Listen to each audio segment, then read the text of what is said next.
Today I get the transmission fully assembled and mount the motor back on it. And then I can see the rear axle turning.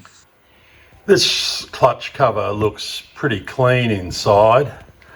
I probably wiped it out a little bit at one stage. The components that mount in for adjusting the manual clutch are there. I've put them aside for a moment. The outside of this case is as messed up as the rest of the engine was. So it needs a good clean before I do anything more with it. I then need a gasket for it to mount, which I haven't got at the moment. I tend to make one. I think I've got a template for a gasket, but that's a job for over the weekend. I'll mount this cover without a gasket just for getting things together. Meanwhile, I'm going to get the wire wheel out and polish this up a bit. Okay, I took the clutch adjuster out of there so that I could clean better on the outside. Outside's looking quite a bit better. There's spots where you can't get the wire wheel in and around some corners here, and in and around the oil filter cover there. There's spots like that. I could pick away with a toothbrush, but I'm not up for that at the moment. I'm going to install the bits back in here, the actual clutch cover adjuster there. I took it off and gave it a buff. It hasn't been buggered up like a lot of them have been, so it's all good. I haven't got a gasket for this, but I've tightened that left-hand nut down. I've included the partial centrifugal clutch mount so that the spacing's all correct on this. It's got the bell washer under that nut. Put a bit of oil on the gears. All of that's spinning very nicely. The cover's ready to go on. I've got the manual clutch operator that works on those balls, work in those little dents there, and as this turns it rides up.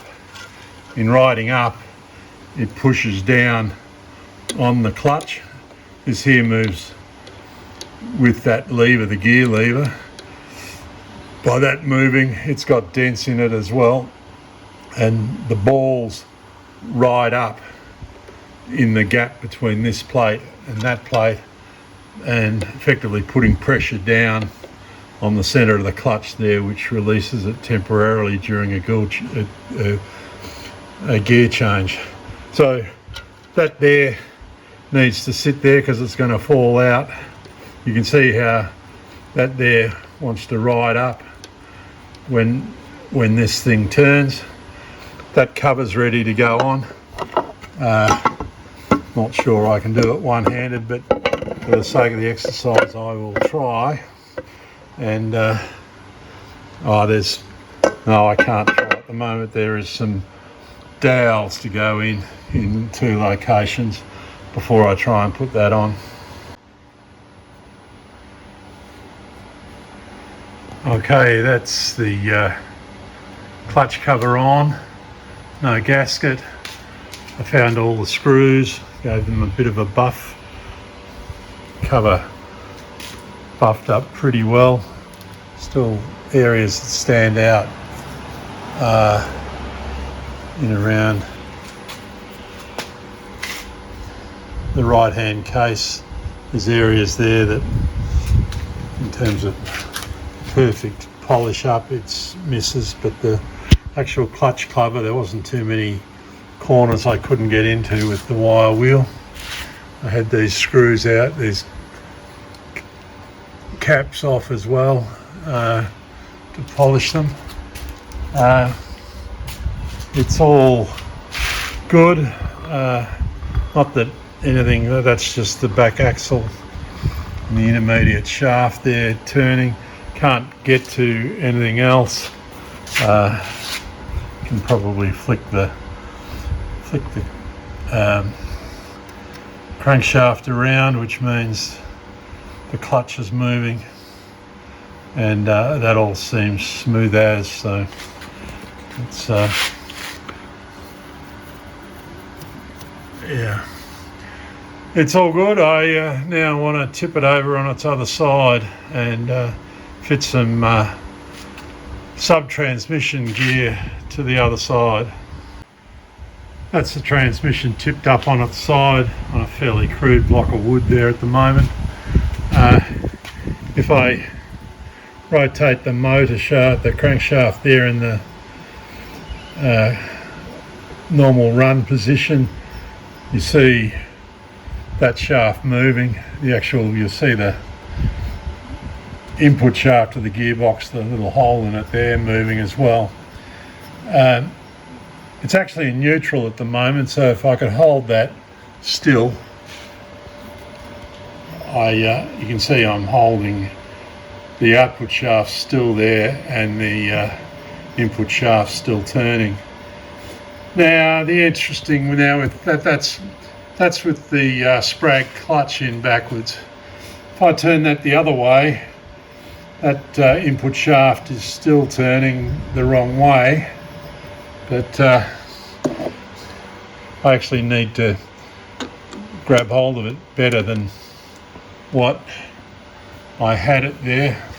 If I grab hold of it like that, and I've got to try and hold that with my phone hand somehow,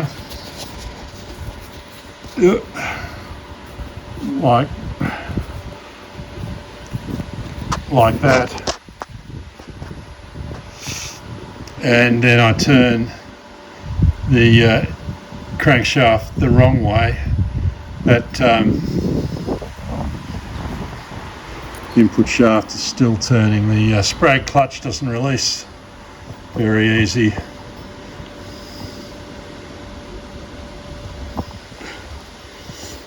It does release, so if I haven't got the phone and I can hold it a bit firmer, that input shaft doesn't turn, but I think it might be still turning there. That's the wrong way. The right way,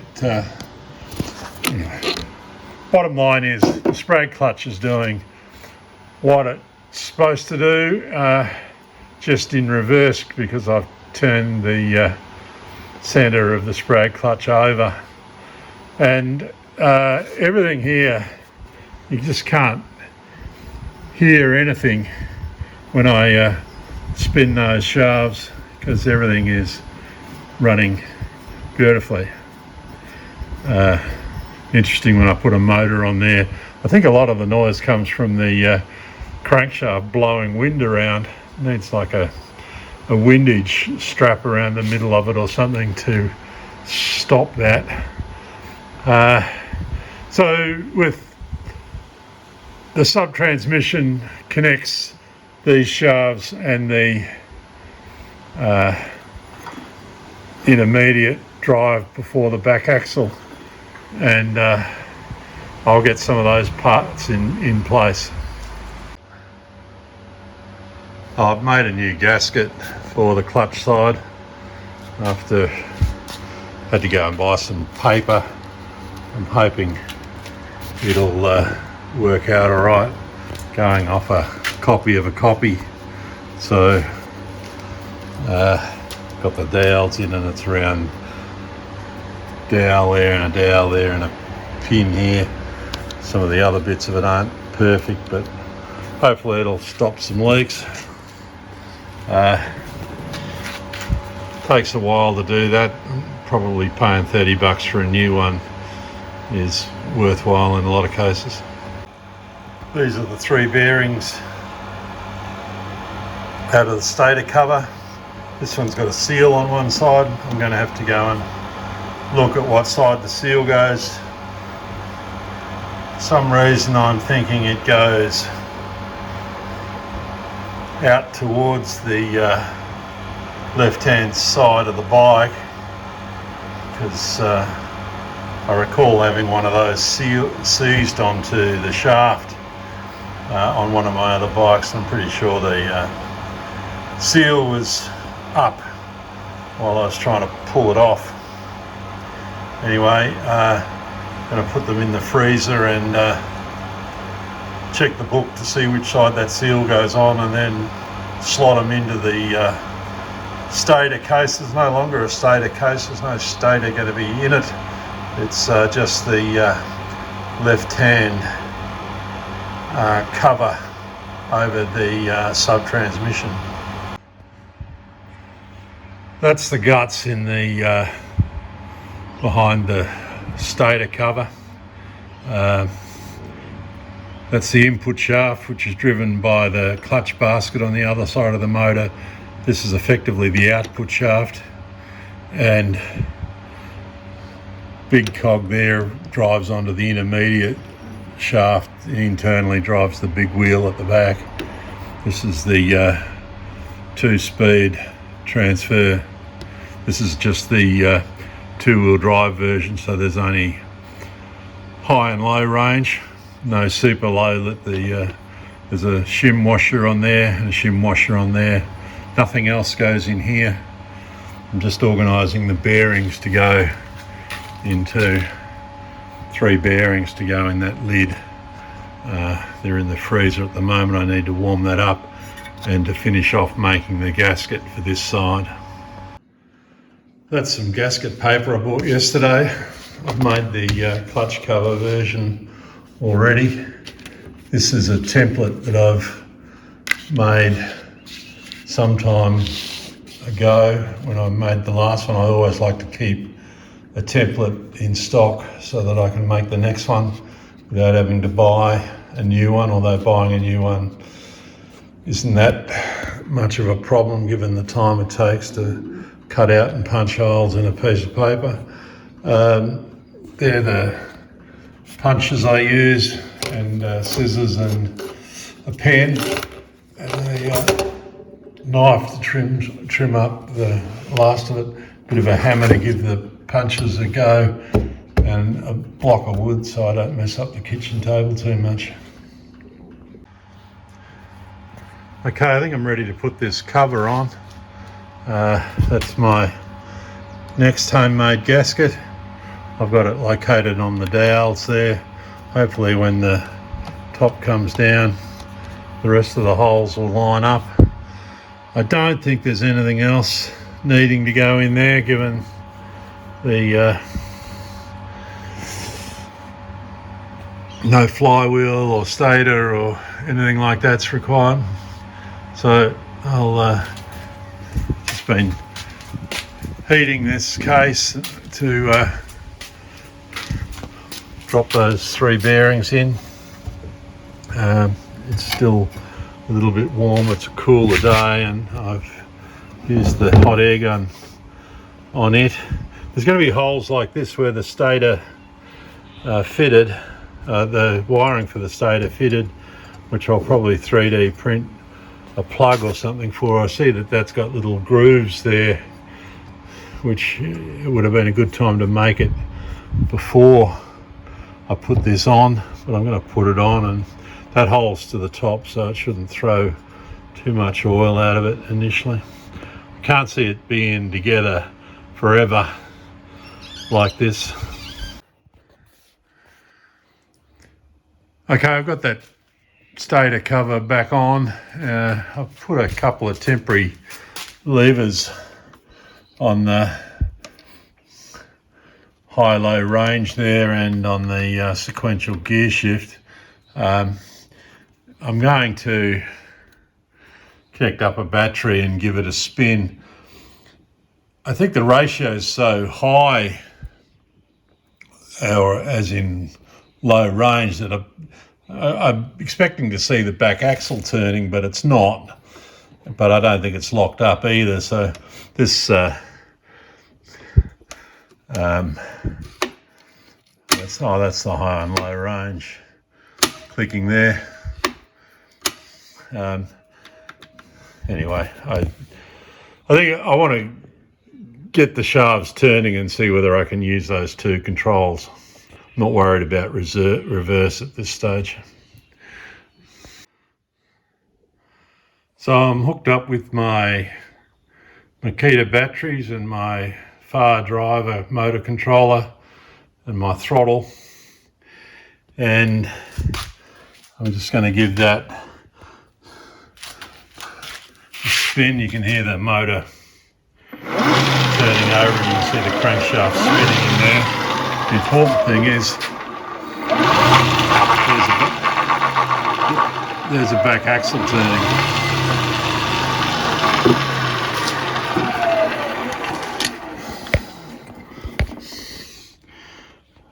I'm going to see whether I can click it into gear. I think I need two hands. So it has gone through the gears. And that's that back axle spinning a bit faster.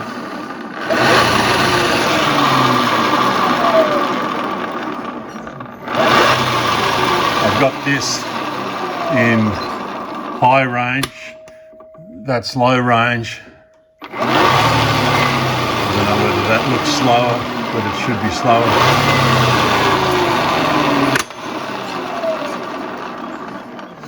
So that's the high-low range movement there.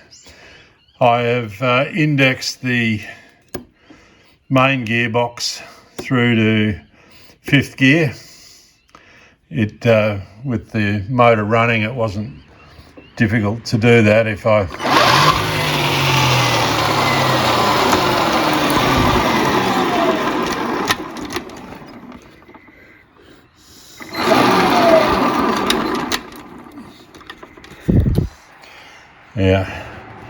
struggling to do that one-handed.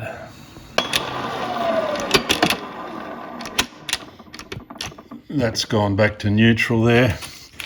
I somehow doubt, yes, that is slipping in neutral, and that's 1st gear. 2nd gear, 3rd gear, 4th gear. So everything while everything's moving, it'll change gears. So that's gone around to 5th gear. So, and it's in high range. We tried both of those, no problem. So that's sort of doing what I wanted to do. There's things like holes now in that's where the stator cable came out.